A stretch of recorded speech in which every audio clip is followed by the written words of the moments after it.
Welcome sa Pinoy Crime Hub. Sa video na ito ay isasalaysay ko sa inyo ang kaso ni Madison Middleton, isang 8 taong gulang na bata na bigla lang nawala at natagpuan ng wala ng buhay. Isang malagim na trahedya na nag-iwan ng maraming katanungan sa lahat. Ano nga ba ang totoong nangyari sa kanya? Ipinanganak si Madison o mas kilala bilang Maddie noong October 5, 2006. Siya ang kaisa-isang anak ng kanyang mga magulang na sina Laura at Michael. Maliit lamang ang kanilang pamilya, ngunit kilala sila sa pagiging malapit sa isa't isa. Nakatira sila sa Tannery Art Center Apartment Complex, isang gusaling may humigit kumulang na 100 units at bawat apartment ay may 1 hanggang 3 kwarto.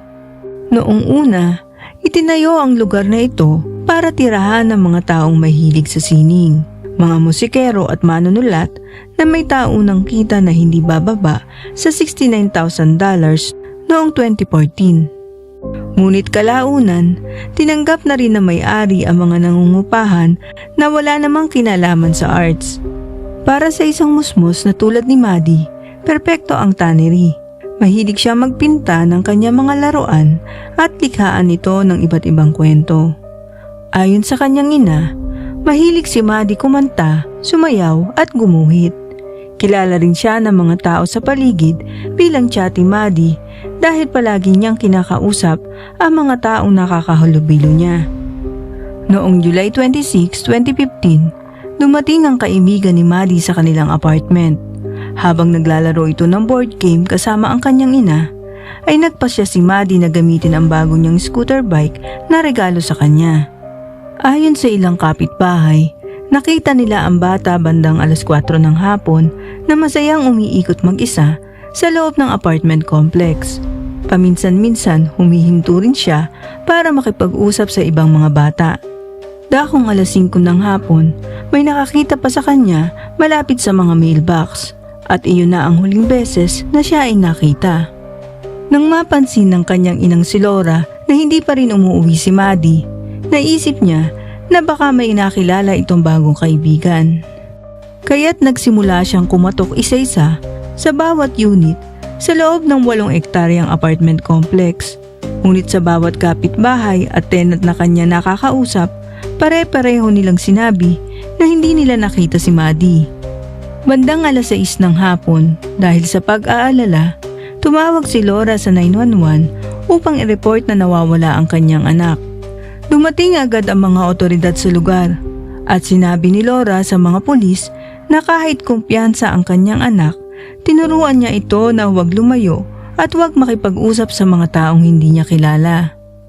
Agad naglabas ng Amber Alert ang mga otoridad upang ipaalam sa publiko na nawawala si Maddie.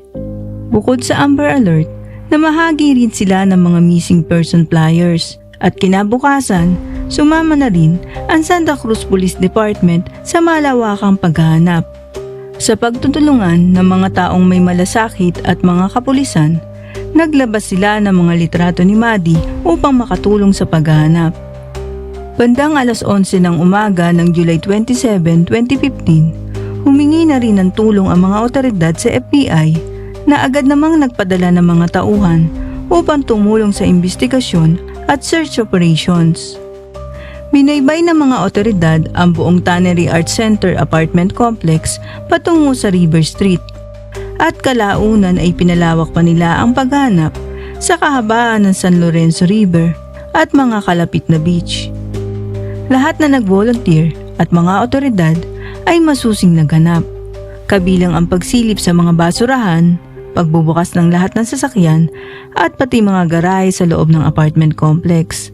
Ngunit sa kabila ng masusing paghahanap, hindi pa rin nila nakita si Maddie. Habang lumilipas ang bawat oras, dumarami ang mga taong tumutulong sa paghahanap. Nakatanggap din ang mga otoridad ng halos 1,000 tips, ngunit wala pa ring malinaw na lead. Pagkatapos ng 24 na oras, muling sinuri ng mga investigador ang mga salaysay ng mga nakakita kay Maddie. Sa kanilang obserbasyon, napansin nilang napakabilis ng pagkawala ng bata, kaya malaki ang posibilidad na hindi ito nakalayo at maaaring nasa loob pa rin ng apartment complex. Dahil dito, nagdesisyon sila mag-focus muli sa loob ng tannery complex. Sa pagkakataong ito, tiniyak nilang walang lugar na hindi masusuri. Bawat sulok, bawat pasilyo at bawat kwarto ay kanilang ininspeksyon. Bandang 8:00 ng gabi noong July 27, natagpuan ang wala ng buhay na katawan ni Maddie sa loob ng isang bag na nakasilid sa isang basurahan na nasa loob ng isang garahe sa first floor ng apartment complex. Agad na inutusan ng mga pulis ang mga tao na lumayo sa garahe. Dahil mula sa isang missing person case, ito ay itinuturing na nilang homicide. Maingat na dinala ang bangkay ng bata para isailalim sa autopsy. Habang ang mga otoridad naman ay nagsimulang maghanap at magprotesta laban sa pangunahing suspect. Laking gulat ng marami nang isiwalat na ang suspect ay 15 taong gulang pa lamang.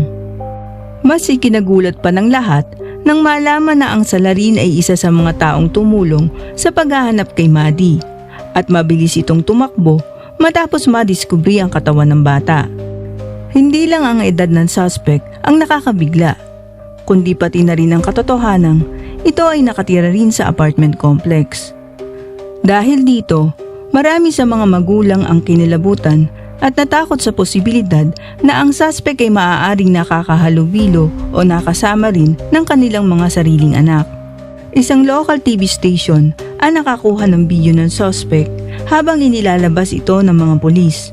Ngunit dahil menor de edad ang lalaki, ipinagbawal ng media na ipakita ang kanyang muka upang maprotektahan ang kanyang pagkakakilanlan at ang kanyang pamilya.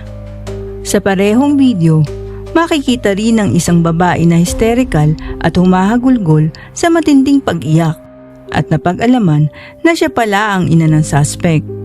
Pagkatapos ma-interview ang suspect, nagsagawa muli ng press conference ang mga otoridad. Ibinahagi nila na nakakalap na sila ng sapat at matibay na ebidensya laban dito. Ayon sa kanila, mula sa simula ay may kutob na silang may kinalaman ng binatilyo sa pagkawala ni Maddie. Sa imbestigasyon, inamin mismo ng suspect ang ginawa niyang krimen. Nakuha ng mga pulis ang kanyang tape at video confession kung saan ikinuwento niya ang buong pangyayari. Ayon sa salaysay ng suspect, hindi siya nahirapang anyayahan si Maddie sa loob ng kanyang apartment dahil magkakilala sila. Inalok niya ito ng ice cream at habang ang bata ay nakatalikod at kumukuha ng ice cream ay bigla niya itong inatake. Matapos itali ang walang kamalay-malay na si Maddie ay ginahasa niya ito. Nang matapos siya ay sinakal niya ang bata. Nang mapansin niyang hindi na ito gumagalaw, inilagay niya ang katawan ng bata sa isang bag at itinapon sa recycle bin na parang isang basura. Ngunit habang minamasdan niya ang bag, napagtanto niyang buhay pa pala ang bata at dahil dito, sinaksak niya ito ng paulit-ulit sa leeg hanggang sa tuluyan na itong mawalan ng buhay. Nilinaw din ng mga otoridad na walang ibang kasabwat ang suspect at mag-isa lamang niyang niyaya si Maddie sa kanyang apartment. Gayunpaman, dahil sa murang edad ng salarin, hindi pa nila maaaring ibahagi ang lahat ng impormasyon sa publiko. Pagkatapos ng press conference, nagtipon-tipon ang mga residente ng apartment complex at maging ang mga taong nakabalita sa nangyari kay Maddie upang makiramay sa kanyang mga magulang sa isang candlelight vigil. Makalipas ang ilang linggo, nagtapos na rin ang pagtatago ng pagkakakilanlan ng suspect sa media nang maglabas ng pahayag ang Santa Cruz District Attorney na si Jeff Russell. Ayon sa kanya, mayroon silang sapat at matibay na ebidensya upang litisin ang 15 anyos na lalaki bilang isang matanda at hindi bilang isang menor de edad. Inilarawan din ni Russell na batay sa asal at katalinuhang ipinakita ng binatilyo sa korte, malinaw na nauunawaan nito ang kabigatan ng kanyang ginawa. Kung mapapatunayang guilty, maaari itong makulong habang buhay nang walang posibilidad ng parol. At noon din, unang isinapubliko ang pangalan at mukha ng suspect na si Adrian Jerry Gonzalez o mas kilala sa palayaw na AJ. Ang kanyang ina na si Reggie Di Mailig Pactor ay isang pure Pilipina at ang kanyang ama ay si Abraham Gonzalez na ipinanganak sa Mexico. Pagsapit ng October 29, 2015, nagsimula ang preliminary hearing. Dumating sa korte si AJ na nakasuot ng green shirt at khaki pants. Sa huli, nagpasya ang hukom na batay sa bigat ng krimen at sa resulta ng pagsusuri ng mga eksperto sa kanyang asal at pag-uugali sa korte, nararapat lamang na litisin si AJ bilang isang matanda. Ngunit bago pa man magsimula ang paglilitis kay AJ, naisabata sa California ang isang bagong bill na pumigil sa korte na litisin siya bilang isang matanda. Dahil dito, kinailangang baguhin ng mga otoridad ang magiging proseso ng kaso laban sa kanya at bumalik ito sa ilalim ng juvenile court system. Isang malaking dagok ito para sa prosecutor at pamilya ni Maddie nang baguhin ng hukom ang desisyon at ideklara na si AJ ay hindi maaaring litisin bilang matanda ayon sa bagong batas. Dahil dito, labis na nadismaya at naiyak ang pamilya ni Maddie sa narinig. Ipinilit ng prosekusyon na dahil sa bigat ng ginawa ni AJ kay Maddie, magsasayang lamang ng buwis ang mga mamamayan kung ituturing pa rin itong juvenile, lalo't may ebidensya na may madilim at magulong nakaraan ng akusado na nakakaapekto sa kanyang mga kilos. Si AJ ay pumasok sa Department of Juvenile Justice noong May 25, 2021 at nanatili doon hanggang sa pagsasara nito noong June 19, 2023. At noong April 2021, humarap sa korte ang 21 anyos na si AJ at nagplead ng guilty sa pagpatay kay Maddie. Humingi siya ng tawad sa pamilya at sinabing kahit anong sabihin niya ay hindi mababawasan ng sakit na dulot ng kanyang ginawa.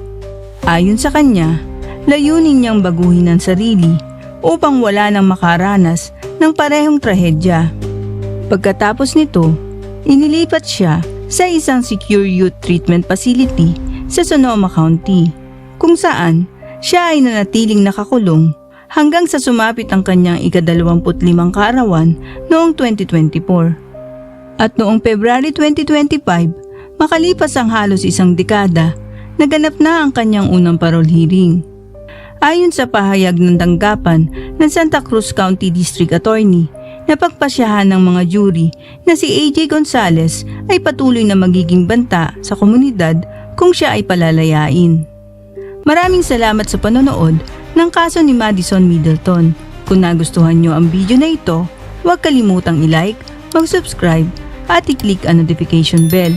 Hanggang sa muli, ingat po tayong lahat.